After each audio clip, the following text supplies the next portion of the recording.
तो इस वीडियो में हम डिस्कस करने वाले हैं कोड फोर्सेस राउंड 95 के सॉल्यूशंस। ठीक है, स्टार्ट करते हैं प्रॉब्लम ए से। तो प्रॉब्लम ए कुछ ऐसा था कि ना मेरे को इनिशियली पता है कि मेरे पास एक स्टिक है। ठीक है, स्टार्टिंग में तुम्हारे पास एक स्टिक है। ठीक है, और तुम्हें करना क्या है, तुम्हें के टॉर्चेस बनानी है। ठीक है, अब कोई भी टॉर्च बनेगी, अगर तुम्हारे पास एक स्टिक है और एक कोल है तो उसके बदले एक टॉर्च बन जाएगी। समझ रहे हो, इन दोनों को यूज करके तुम एक टॉर्च बना सकते हो। ठीक है, इनिशियली तुम्हारे पास एक ही स्टिक है। ठीक है, तो अब तुम कर क्या सकते हो, तुम दो ऑपरेशंस परफॉर्म कर सकते हो। या तो तुम एक स्टिक को लूज करके एक्स स्टिक्स गेन कर सकते हो, या फिर वाई स्टिक्स लूज करके एक कोल गेन कर सकते हो। समझ रहे हो, दो ऑपरेशंस हैं।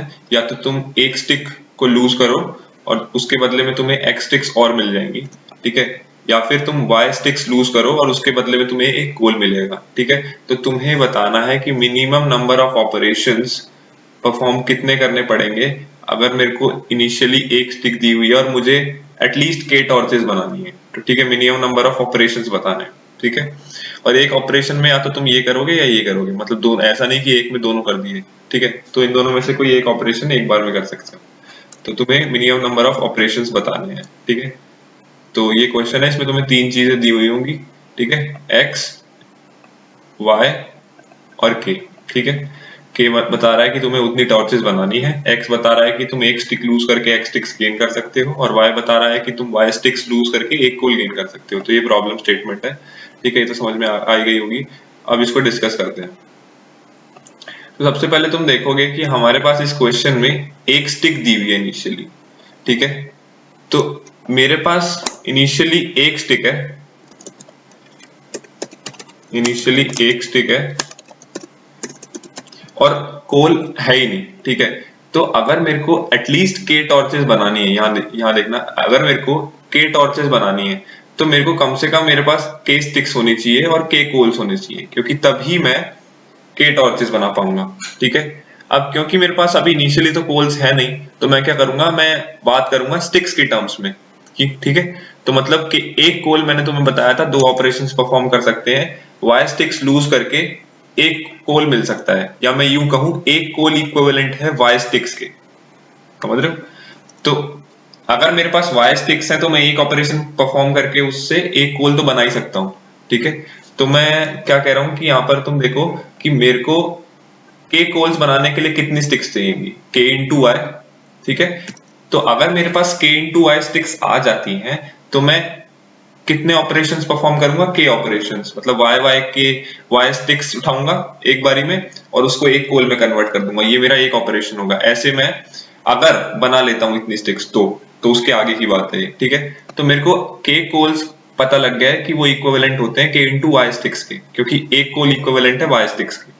ठीक है, और मेरे को के टॉर्चेस के लिए के कोल्स के साथ और क्या चाहिए था, के स्टिक्स और चाहिए थी। ठीक है, तो टोटल नंबर ऑफ स्टिक्स अगर मैं देखूं, अगर मुझे के टॉर्चेस बनानी है तो वो कितनी हो गई भाई, के तो स्टिक्स ही चाहिए, और क्योंकि के कोल चाहिए तो मैंने उसका इक्विवेलेंट स्टिक्स निकाल लिया, तो total number of sticks required हो गई के प्लस के इंटू वाई।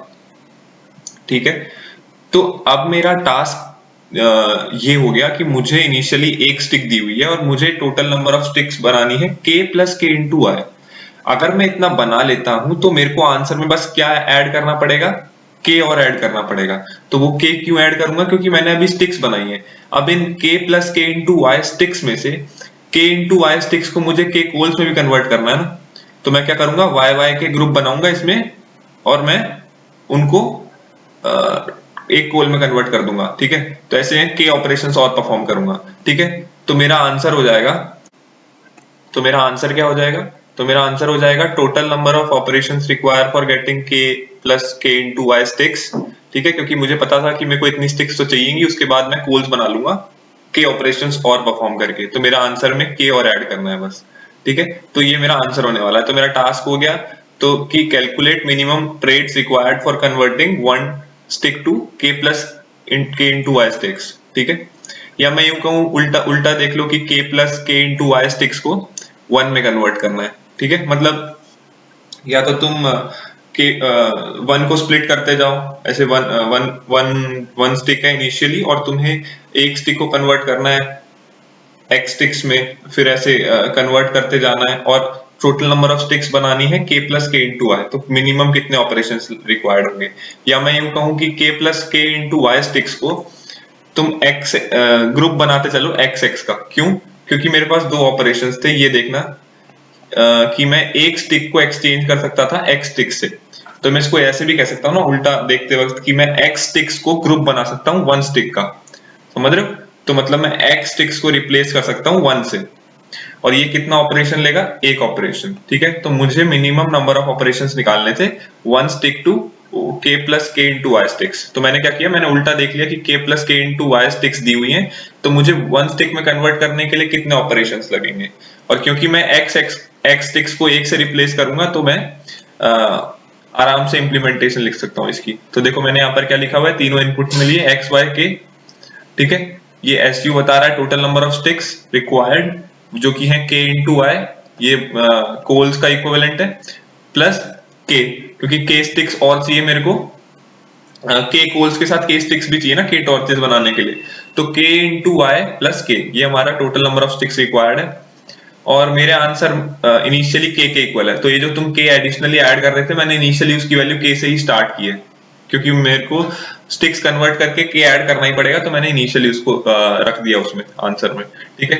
तो while total number of sticks is greater than 1, तो ये जो SU ये डिनोट करा था total number of sticks required, तो क्योंकि इनिशियली मेरे को 1 दिया हुआ है, तो मेरे को कोशिश कर, जब तक मेरी नंबर ऑफ स्टिक्स 1 से बड़ी है, जब तक मैं कुछ ना कुछ ऑपरेशन परफॉर्म कर सकता हूँ, मतलब मैं ग्रुपिंग परफॉर्म कर सकता हूँ x स्टिक्स की, ठीक है।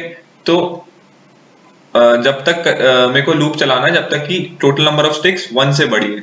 तो ये जो कंडीशन है बस इस पे ध्यान देना ना, क्योंकि इनिशियली मेरे को 1 स्टिक दी हुई है, तो मेरे को k plus k into y sticks, जो कि total number of required sticks है, उसको 1 के इक्वल लेके आना है। तो जब तक 1 से बड़ी है ये वैल्यू, मैं लूप के अंदर कुछ ऑपरेशन परफॉर्म कर सकता हूँ, ठीक है।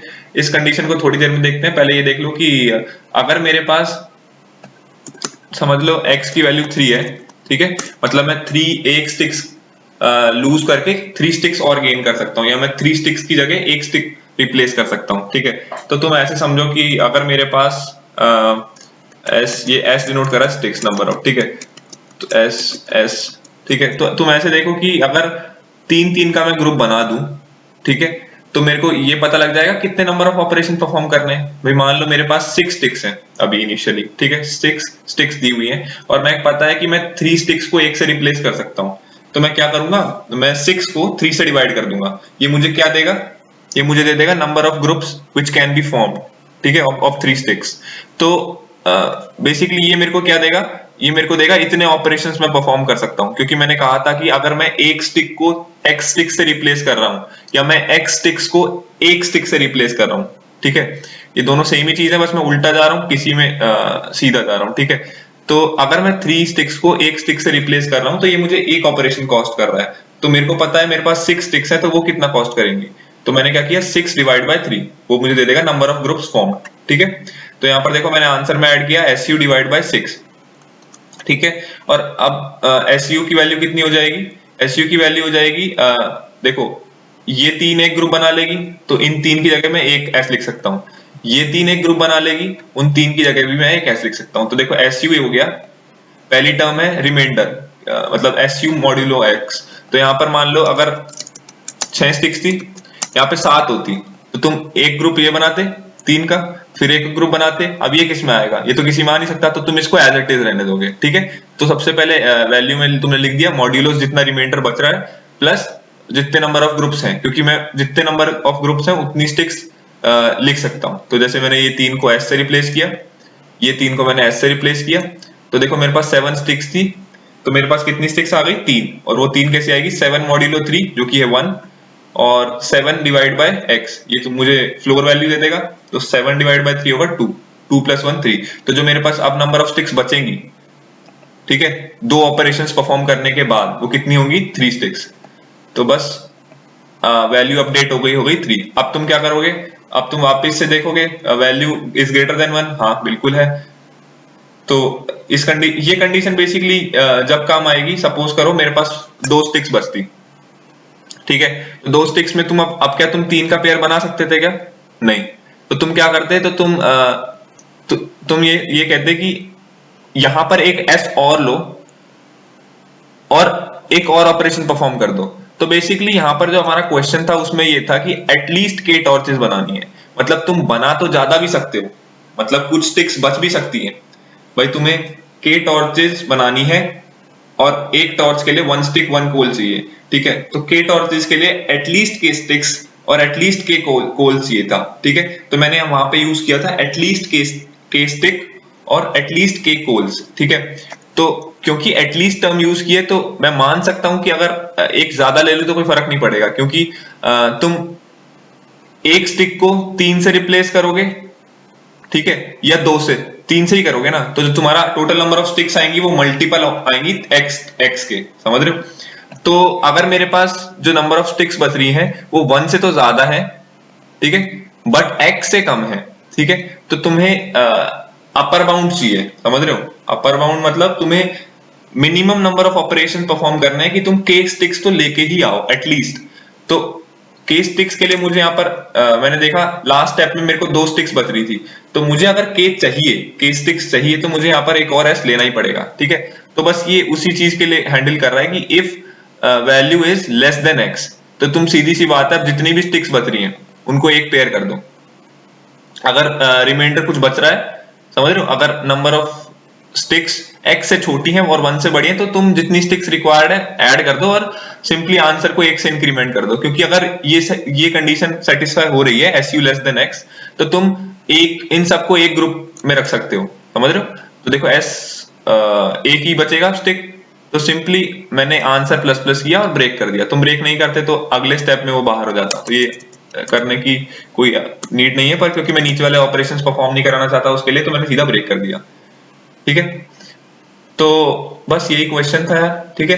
मैं क्या करता जा रहा हूं, मैंने निकाल लिया कि मुझे के टॉर्चेस के लिए के plus k into y sticks चाहिए, ठीक है। उसके बाद मैं के और ऑपरेशंस परफॉर्म करके के कोल बना लूंगा, ठीक है। तो के plus k into y sticks को मैं कैसे बनाऊंगा, मैं इसके लिए जो ऑपरेशंस परफॉर्म करने हैं मिनिमम नंबर ऑफ ट्रेड्स, तो वो कैसे निकाल रहा हूं, मैं उल्टा देख रहा हूं कि के प्लस के इंटू वाई को मैं 1 में कैसे कन्वर्ट कर सकता हूँ। तो मैं क्या करता जा रहा हूँ, एक्स एक्स के ग्रुप बनाता जा रहा हूँ, ठीक है। और जितने ग्रुप बनते जा रहे हैं मैं उसको आंसर में ऐड करता जा रहा हूँ, ठीक है। और एसयू की वैल्यू बार बार अपडेट करता जा रहा हूँ। अगर एसयू की वैल्यू 1 से बड़ी है तो मतलब मैं और ग्रुप बना सकता हूँ, समझ रहे हो। तो क्यों, जब तक मैं ग्रुप बना सकता हूँ तो तुम्हें बनाने हैं और आंसर में ऐड करते जाना है और लास्ट में आंसर को प्रिंट कर देना है। बस यही क्वेश्चन था, क्वेश्चन नंबर 1, ठीक है। अब अपन चलेंगे क्वेश्चन 2 पे।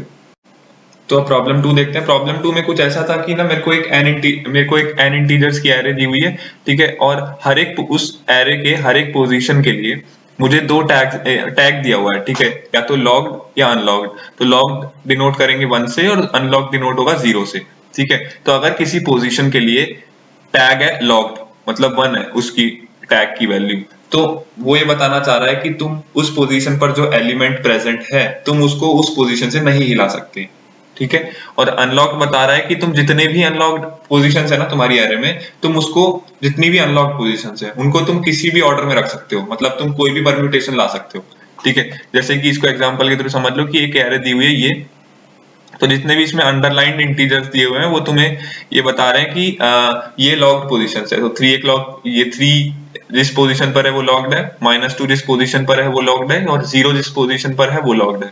तो तुम इनको यहाँ से नहीं ला सकते अपनी पोजीशन से। बट जितने भी ये तो बाकी के इंटीजर्स है -1 1 और 2 1 -4, तुम इसको किसी भी परम्यूटेशन में ला सकते हो, मतलब 1 पहले ले आओ या -4 और 1 इधर आ जाए और -4 इधर आ जाए, समझ रहे हो। तो इनके बीच में कोई भी ऑर्डर रख सकते हो, बट लॉक पोजीशन को नहीं छेड़ना है, ठीक है। अब हमें करना क्या है, तुम्हें एक ऐसा परम्यूटेशन लाना है कि उस एरे के लिए जो के वैल्यू हो वो मिनिमम हो, ठीक है। अब के वैल्यू क्या होती है वो देखते हैं। तो तुम्हें इस तरीके से लाना है एक परम्यूटेशन कि उसकी के वैल्यू मिनिमम हो। और के वैल्यू क्या है, के वैल्यू है maximum J such that P of J is less than 0। तो सबसे पहले जो भी तुम परम्यूटेशन लाओगे उसका प्रीफिक्स सम निकाल लो।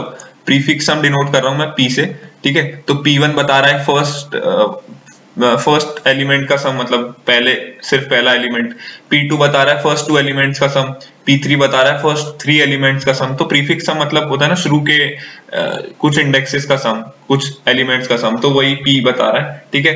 तो तुम्हें के वैल्यू निकालने के लिए क्या करना है कि मैक्सिमम जे ढूंढना है such that P J is less than 0, मतलब मैक्सिमम इंडेक्स जहां तक के एलिमेंट्स का सम नेगेटिव हो, वो मेरी के वैल्यू है। ठीक है, तो अगर तुम्हारी कोई भी के ऐसा कोई भी जे वैल्यू है नहीं, मतलब सारे इंडाइसिस के लिए जो प्रीफिक्स सम है वो पॉजिटिव है, तो ऑटोमेटिकली के जो है वो 0 होने वाला है। ठीक है, तो के वैल्यू ऐसे निकाल लेंगे। तो हमें इस तरीके से परम्यूट करना है एरे को, इस तरीके से रीअरेंज करना है अनलॉक्ड पोजीशंस को कि उसकी जो के वैल्यू हो वो मिनिमम हो। समझ गए, ये प्रॉब्लम था।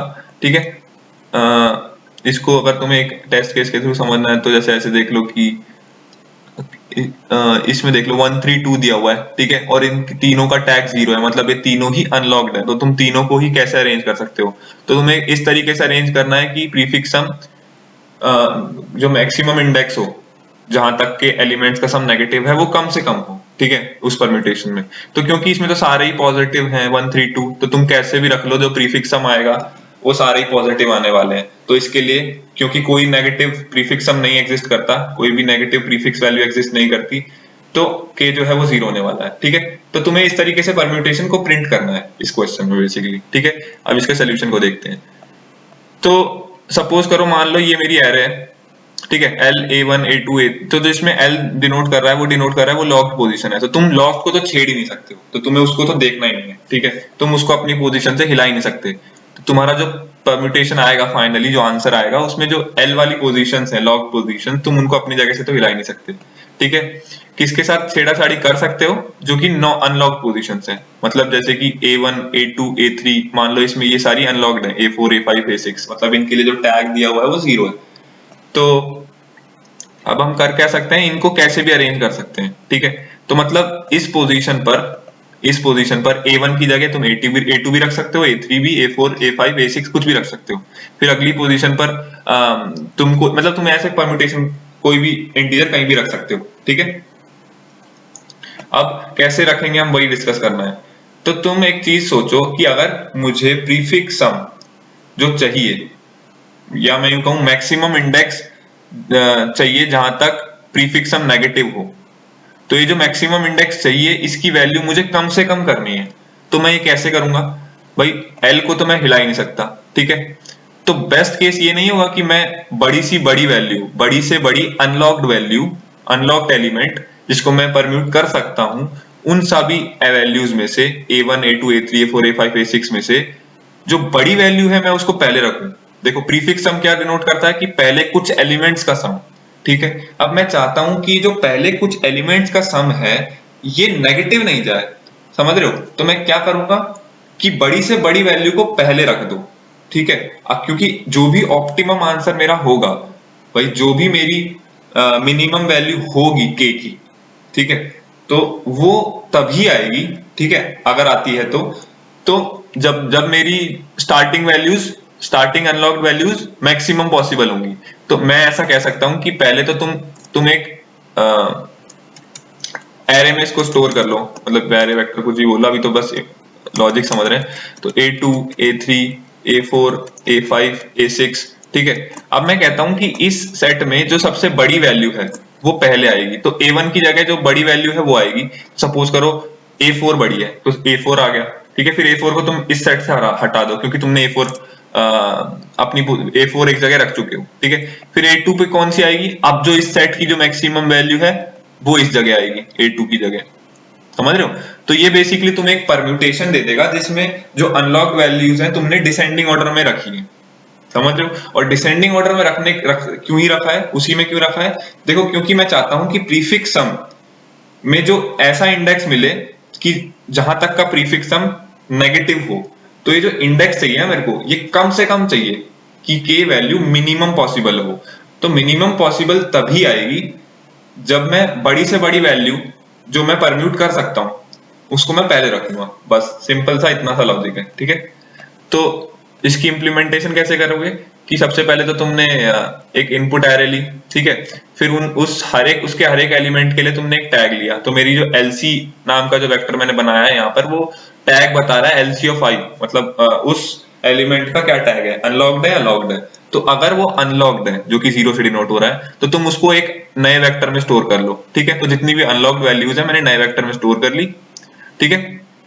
उसके बाद मैंने उस नए वेक्टर को जिसमें मैंने अनलॉक्ड वैल्यू स्टोर की है उसको सॉर्ट कर दिया डिसेंडिंग ऑर्डर, ठीक है। तो ये सॉर्ट कर देगा और बस तुम्हें कुछ नहीं करना, फिर वापस से ट्रैवर्स करना है और उसी डिसेंडिंग ऑर्डर में तुम्हें अनलॉक्ड वैल्यूज को रख देना है, ठीक है। तो ये जो लूप है ये वही कर रहा है और लास्ट में उसको प्रिंट कर दो, बस यही क्वेश्चन था, ठीक है। तो इसमें जो मेन पॉइंट था वो यही था कि जो मेरे को मिनिमम पॉसिबल के वैल्यूज मिलेगी वो descending order of unlocked values से मिलेगी, ठीक है। इतना सा लॉजिक है, ठीक है। अब चलते हैं नेक्स्ट क्वेश्चन पे। तो अब थर्ड प्रॉब्लम देखते हैं, ठीक है। थर्ड प्रॉब्लम में पूरी कहानी दी हुई है, एक बार मैं कहूंगा कि तुम पॉज करो और ये पूरी स्टेटमेंट्स पढ़ लो, सारी लाइंस पढ़ लो, ठीक है। इन शॉर्ट अगर मैं तुम्हें ये सबको बताना चाहूँ तो तुम्हें एक एरे दी हुई है, ठीक है, n एलिमेंट्स हैं, ठीक है। अब उसमें दो तरह की वैल्यूज हैं, एक 0 एक 1। तो 1 बता रही है एक हार्ड वैल्यू है वो, ठीक है, 0 बता रहा है वो इजी वैल्यू है, ठीक है।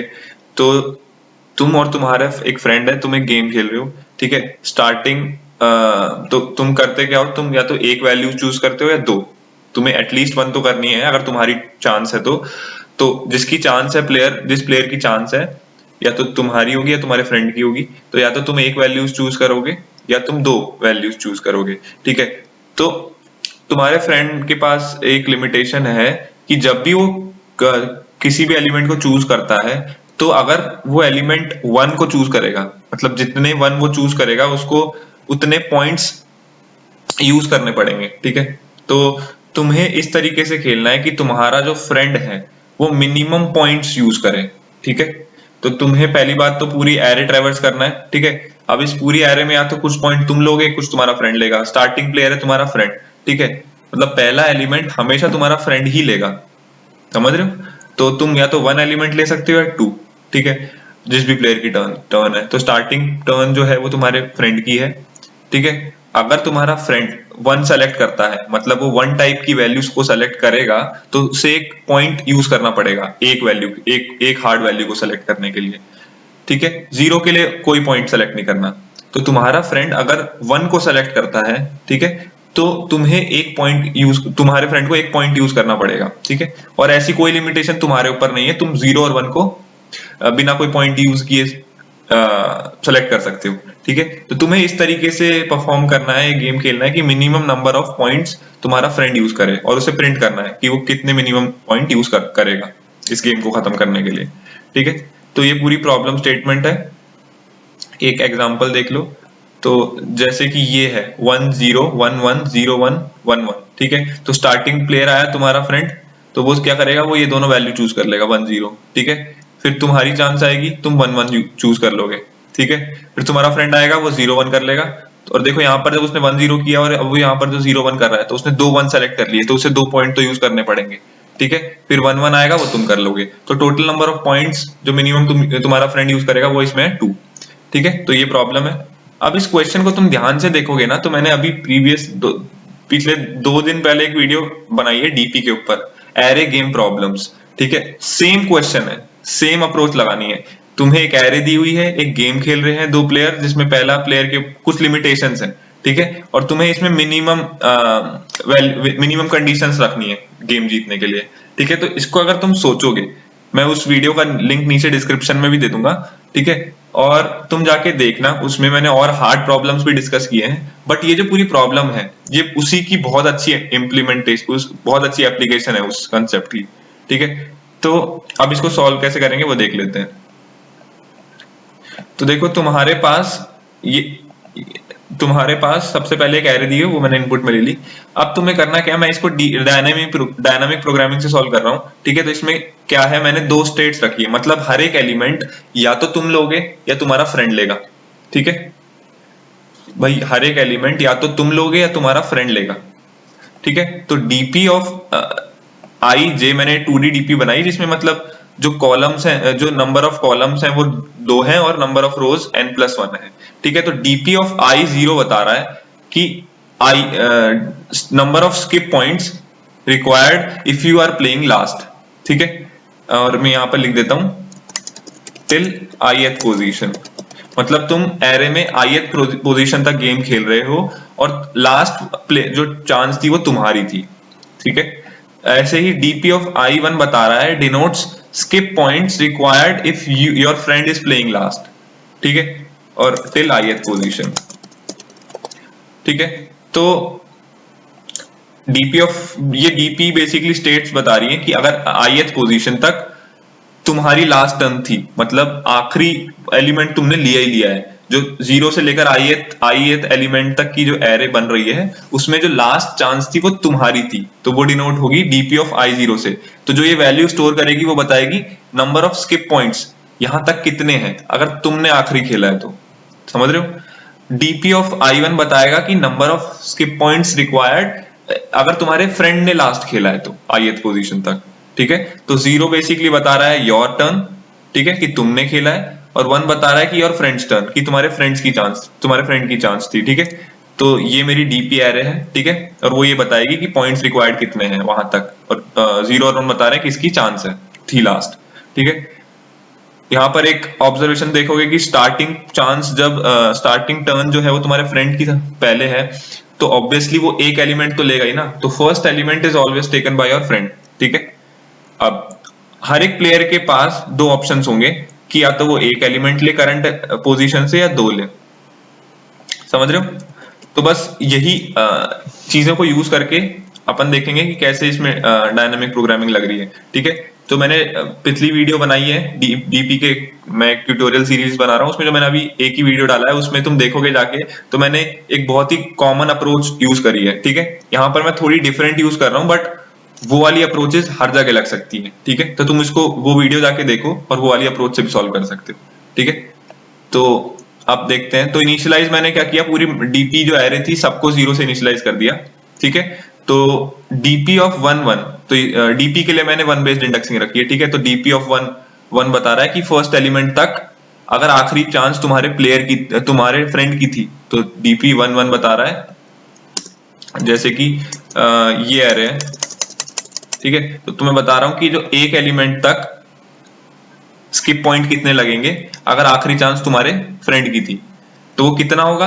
देखो अगर ये एक हार्ड वैल्यू है, मतलब ये एक 1 है, तो ऑब्वियसली जब ये सेलेक्ट करेगा तुम्हारा फ्रेंड तो उसको एक पॉइंट तो यूज करना पड़ेगा ना।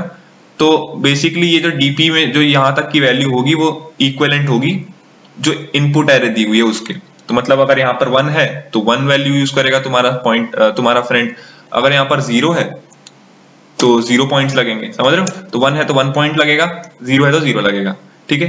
तो ये एक बेस कंडीशन है कि अगर तुम्हें मान लो एक ही एलिमेंट की एरे दी हुई है तो सिंपली तुम्हें कुछ नहीं देखना, जो एक एलिमेंट है वो तुम्हारा फ्रेंड ले जाएगा, ठीक है। और जो फ्रेंड लेगा तो पॉइंट्स कितने यूज होंगे वो अपन डीपी 1 1 से डिनोट कर रहे हैं, ठीक है। तो यहाँ पर ये बेस कंडीशन हुई। अब हम बात करते हैं शुरू के दो एलिमेंट्स की, ठीक है। अब शुरू के दो एलिमेंट्स में दो पॉसिबल ऑप्शन है कि भाई जो तुम्हारा फ्रेंड था वही शुरू के दो ले जाए, और तुम्हारा फ्रेंड एक, दूसरा ऑप्शन है तुम्हारा फ्रेंड एक वैल्यू ले जाए और अगली वैल्यू तुम ले जाओ, समझ रहे हो। तो पहली चीज मैं शायद ये बताना भूल गया कि तुम और तुम्हारा जो फ्रेंड गेम खेल रहे हो वो अल्टरनेट चांसेस में खेल रहे हो, कि अगर तुम्हारे फ्रेंड की चांस है तो अगली तुम्हारी है, फिर तुम्हारे फ्रेंड की है, फिर तुम्हारी है, फिर तुम्हारे फ्रेंड की है, ठीक है। तो ऐसे तुम खेल रहे हो। तो अगर तुम्हारा फ्रेंड एक वैल्यू ले जाएगा और अगली तुम ले जाओगे तो ये किस डीपी से डिनोट होगी। देखो लास्ट चांस किसकी थी, तुम्हारी, ठीक है। तो डीपी ऑफ 2 मतलब 2 शुरू के दो एलिमेंट की बात कर रहा हूं, और 0 बता रहा है कि लास्ट चांस तुम्हारी थी, समझ रहे हो ना डीपी को कैसे मैं मैनिपुलेट कर रहा हूं। तो डीपी ऑफ 2 बता रहा है कि शुरू के दो एलिमेंट्स की बात कर रहा हूं मैं, और 0 बता रहा है कि लास्ट चांस किसकी थी, लास्ट चांस मेरी थी।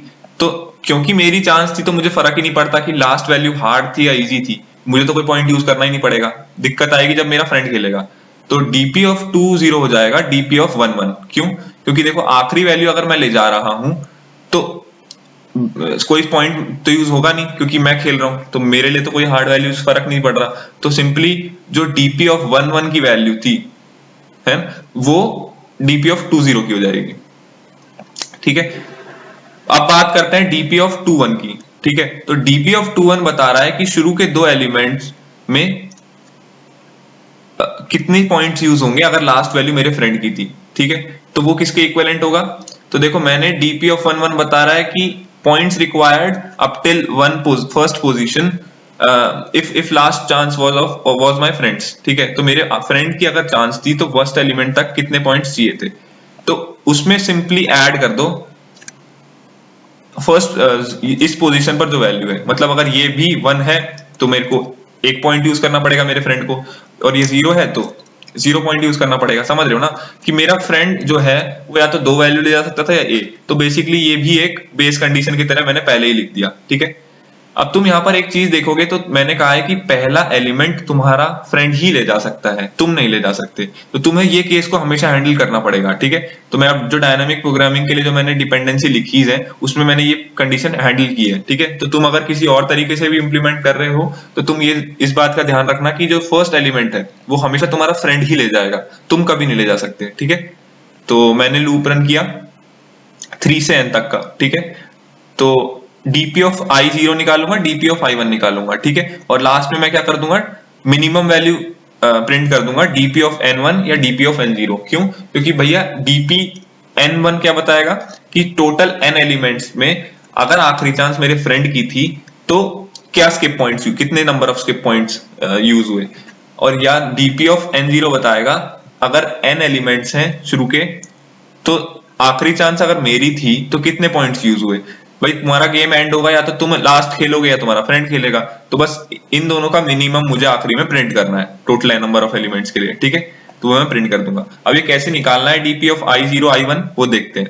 देखो 0 बता रहा था मेरी चांस थी, और मैंने तुम्हें बताया था अगर मेरी चांस है तो मुझे कोई फर्क ही नहीं पड़ता अगर हार्ड वैल्यू है चाहे इजी वैल्यू है, ठीक है। तो अगर ith मैं देखो शुरू के i वैल्यू की बात कर रहा हूँ, सपोज करो ये जो है यहां तक की बात कर रहा हूँ, ठीक है, ये ith वैल्यू है, ये जो मैंने यहाँ ये जो मैंने वर्टिकल लाइन बनाई है ना ये मेरे को ith वैल्यू बता रही है, ठीक है। तो यहाँ पर मैं इसको कैसे निकालूंगा dp ऑफ i0। तो देखो अगर लास्ट चांस मेरी थी तो क्या पॉसिबल ऑप्शन है कि भैया मैंने लास्ट में एक ही वैल्यू चूज करी हो या मैंने लास्ट 2 वैल्यूज चूज करी हो, तो बस इसी को मैंने लिख दिया minimum of dp of i-2। i-2 मतलब मैंने i भी सेलेक्ट किया और i-1 भी किया, समझ रहे हो। तो अब मेरे को अगर मैंने i और i-1 दोनों सेलेक्ट कर लिए तो कोई स्किप पॉइंट तो ऐड करना नहीं है क्योंकि मेरी चांस है। और अब मेरा जो सब प्रॉब्लम था वो है जो वो क्या हो जाएगा dp of i-2, dp of i-2 देखो यहाँ पर लिखा हुआ है, और मैंने यहाँ पर 1 लिखा है, क्यों? क्योंकि अगर लास्ट चांस मेरी थी तो उससे पहली वाली चांस मेरे फ्रेंड की होगी, सिंपल। तो dp ऑफ i-2 ऑफ 1, समझ रहे हो। तो ये तो जब था जब मैंने 2 वैल्यू सेलेक्ट की, तो dp ऑफ i-1 ऑफ 1 कब लिखूंगा, जब मैं एक वैल्यू सेलेक्ट करूंगा कि भैया आखिरी चांस अगर मेरी थी तो मैंने एक ही वैल्यू सेलेक्ट की, तो जो मेरा सब प्रॉब्लम होगा वो होगा dp ऑफ i-1 ऑफ 1, समझ गए। तो इन दोनों में जो मिनिमम देगा वो उसको स्टोर कर दो dp ऑफ i0 में। तो बेसिकली मैं कर कह रहा हूं मेरी चांस अगर आखिरी थी तो मेरे से पहले वाली चांस होगी मेरे फ्रेंड की, तो मैं मेरी चांस में टोटल दोनों चॉइसेस लेके चल रहा हूं कि मैंने एक वैल्यू सेलेक्ट की और 2 वैल्यू सेलेक्ट की, ठीक है। और उसको मैंने सब प्रॉब्लम में तोड़ दिया कि dp ऑफ i-2 मतलब i-2 तक अगर मेरे फ्रेंड की चांस थी तो मैंने लास्ट चांस में मैं दोनों वैल्यू सेलेक्ट कर ली, और ये बता रहा है कि i-1 तक मेरे फ्रेंड ने खेला उसके बाद एक वैल्यू मैंने सेलेक्ट कर ली, ठीक है। dp ऑफ i1 क्या बताएगा, dp ऑफ i1 बताएगा कि लास्ट शुरू के i पोजीशंस तक अगर आखिरी चांस मेरे फ्रेंड की थी तो मेरा कितने पॉइंट्स यूज हुए होंगे, ठीक है। तो वो किसका मिनिमम होगा। तो सबसे पहले तो ये कंडीशन देख लो, फिर मैं बताऊंगा ये मैंने इंट मैक्स यहाँ पे क्यों लिखा है। तो मैंने तुम्हें बताया था ना i-1 ग्रेटर देन 2 होना चाहिए, मतलब एक मिनट पहले मैं ये समझा देता हूँ, ये ज्यादा आसान रहेगा। तो देखो यहाँ पे मैंने 1 बेस्ड इंडेक्सिंग लिखी है इसलिए i-1 लिख रहा हूँ। तो यहाँ पर ये बता रहा हूँ कि अगर आखिरी चांस सपोज करो ये आई है, ठीक है, तो अगर आखिरी चांस मेरे फ्रेंड की थी तो 2 पॉसिबल ऑप्शंस होंगे कि या तो वो आखिरी वैल्यू ले या वो आखिरी 2 वैल्यूज ले, ठीक है। तो आखिरी 1 वैल्यूज ले या आखिरी 2 वैल्यूज ले, तो उसके केस में भी मैं वही ऐड करूंगा जैसे मैं यहाँ पर dp ऑफ i-2 1 लिख रहा था, वैसे ही मैं देखो यहाँ पर dp ऑफ i-2 नीचे ये वाला मैंने नीचे लिखा है, इसमें dp ऑफ i-2 ऑफ 0 लिखूंगा और dp ऑफ i-1 ऑफ 0 लिखूंगा जैसे मैं यहाँ पर लिख रहा था। बस यहाँ पर फर्क सिर्फ इतना आएगा कि अगर लास्ट चांस मेरे फ्रेंड की थी तो उससे पहले वाले मेरी होगी, तो जो सेकंड वैल्यूज है second index dp of i-2 तो वो यहाँ पर 0 होगा, अगला 1 नहीं होगा, ठीक है। तो ये दोनों तो सेम चीज लिखी है मैंने, जो ऊपर लिख रहा था वैसे ही मैंने यहाँ पर भी लिखना पड़ेगा। बट इसमें तुम देख रहे हो कि मैं कुछ इनपुट वैल्यूज ऐड कर रहा हूँ, वो क्यों कर रहा हूँ, वो बस इसलिए कर रहा हूं कि अगर मैंने जो वैल्यू सेलेक्ट करी, जो मेरे फ्रेंड ने वैल्यू सेलेक्ट करी आखिरी चांस में, अगर उनमें से कोई हार्ड वैल्यू है, मतलब अगर उनमें से कोई 1 है, तो तुम्हें पॉइंट्स, उसके पॉइंट यूज करने पड़ेंगे ना, तो बस वही ऐड कर रहा हूं मैं कि भैया आखिरी चांस मेरे फ्रेंड की थी और आखिरी वैल्यू वो सेलेक्ट कर रहा है, ठीक है, मतलब जो लास्ट ith वैल्यू है वो सेलेक्ट कर रहा है। तो जब मैं वो सेलेक्ट करूंगा तो डिपेंड करता है ना वो 1 है या 0 है। अगर 1 है होगा तो मुझे एक पॉइंट यूज करना पड़ेगा, अगर 1 नहीं है तो कुछ भी 0 होगी उसकी वैल्यू, तो तुम कुछ भी ऐड मत करो, ठीक है। तो बस मैंने उसी को ऐसे लिख दिया कि मैंने जो भी एरे की वैल्यू है जो इनपुट में ली है मैंने उसको ऐड कर दी, समझ रहे हो। तो अगर मैं ith और उससे एक पहली वैल्यू ले रहा हूँ, ठीक है, तो मैंने ऐड कर दिया लास्ट वैल्यू जो कि मेरी होगी i-1। तो यहाँ पर जो i-1 लिख रहा हूँ बेसिकली ये मैंने, क्योंकि इनपुट एरे मेरी 0 बेस्ड इंडेक्सिंग फॉलो कर रही है और मैंने जो डीपी एरे ली है वो मेरी 1 बेस्ड इंडेक्सिंग से करवाई है मैंने, ठीक है। तो ये कंफ्यूज मत होना, ठीक है। तो ये दोनों कंडीशन एक बार दोबारा समझा देता हूँ। इनपुट i-1 बता रहा है कि जो आखिरी वैल्यू है वो मेरे फ्रेंड ने ली है, तो वो 1 भी हो सकती है 0 भी हो सकती है। तो अगर 1 है तो वो ऐड हो जाएगा आंसर में, और अगर वो 1 नहीं है तो वो ऐड नहीं होगा, ठीक है। और अगर मेरी आखिरी वैल्यू मेरे फ्रेंड ने ली तो मेरा सब प्रॉब्लम क्या टूट के हो जाता है कि i-1 तक आखिरी चांस अगर मेरी है तभी तो आखिरी चांस मेरे बाद मेरे फ्रेंड की होगी, समझ रहे हो। तो बस वही लिखा है मैंने इसमें, ठीक है। तो ये जो मैं कंडीशन बता रहा था i-1 greater than equals to 2, तो ये क्या हैंडल कर रहा होगा। तो देखो ये जो सब प्रॉब्लम टूटता है ना यार, जिसमें मेरी चांस आती है, मतलब मेरे फ्रेंड की आखिरी चांस थी तो उससे पहले मेरी चांस होगी ना, तो जो मेरी चांस उससे पहले आती है जो सब प्रॉब्लम उसके लिए टूटता है, तो वो हमेशा 2 से बड़ा होना चाहिए। क्यों 2 या 2 से बड़ा होना चाहिए या तो उसके इक्वल होना चाहिए, क्योंकि मैंने तुम्हें बोला है कि अगर वो 1 हो गया, मतलब मैं एक एलिमेंट की बात कर रहा हूं और मेरी चांस है, तो ऐसा कभी हो सकता है, नहीं हो सकता। क्यों, क्योंकि जो पहला एलिमेंट है वो हमेशा मेरा फ्रेंड ही ले जाएगा, ठीक है। तो बस इसको मैंने लिखा है i-1 greater than equals to 2 अगर है तो सिंपली कुछ मत करो, यही कंडीशन लिख दो, वरना इंट मैक्स लिख दो, ठीक है। तो क्योंकि मैं यहाँ मिन ले रहा हूं तो कोई फर्क नहीं पड़ेगा इससे, ठीक है। और सिमिलरली यहाँ पर अगर i-2 भी ग्रेटर देन इक्वल्स टू 2 है तो वापस से यही कंडीशन लिख लो कि भैया मैंने 2 वैल्यू सेलेक्ट करी मेरे फ्रेंड ने जो आखिरी चांस खेल रहा है, और सब प्रॉब्लम को तोड़ दिया i-2 ऑफ 0, ठीक है। नहीं तो अगर ये फॉल्स हो गया, यहाँ पर i-2 अगर 1 हुआ तो वापस से वही चीज है कि फर्स्ट वैल्यू मेरी चांस पे आ ही नहीं सकता, कि भाई फर्स्ट एक एलिमेंट को मैं चूज ही नहीं कर सकता, वो तो हमेशा मेरा फ्रेंड लेगा। तो अगर ये फॉल्स हुआ तो सिंपली इंट मैक्स रिटर्न कर दो, मतलब लिख दो यहाँ पर, तो मिन लेते वक्त फर्क नहीं पड़ेगा, ठीक है। तो ये था मेरा पूरा डायनामिक प्रोग्रामिंग की कैसे डिपेंडेंसी निकाली मैंने। तो सिंपल सा लॉजिक है कि आखिरी चांस अगर मेरी है और मेरे फ्रेंड की है, ठीक है। अगर मेरी है तो 2 पॉसिबल ऑप्शन है कि आखिरी एक वैल्यू मैंने ली और आखिरी 2 वैल्यू मैंने ली, तो वो मैंने लिख दिया dp ऑफ i-2 ऑफ 1 और dp ऑफ i-1 ऑफ 1, ठीक है। तो ये 1 बता रहा है कि अब उससे पहले मेरे फ्रेंड्स की चांस रही होगी, समझ रहे हो ना, आखिरी चांस अगर मेरी है तो मेरे से पहले मेरी फ्रेंड की होगी।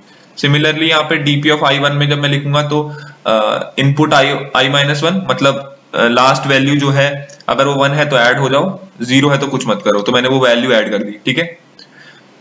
प्लस सब प्रॉब्लम क्या टूट गया, अगर मैंने एक वैल्यू चुन ली तो आखिरी dp ऑफ i-1 कि मैंने ith एलिमेंट तो सेलेक्ट कर लिया मेरे फ्रेंड ने, तो अब जो चांस है वो मेरी है, तो dp ऑफ i-1 ऑफ 0, ठीक है। और सिमिलरली अगर वो 2 वैल्यू चूज करेगा मेरा फ्रेंड तो dp ऑफ i-2 ऑफ 0 जो सब प्रॉब्लम टूटेगा, ठीक है।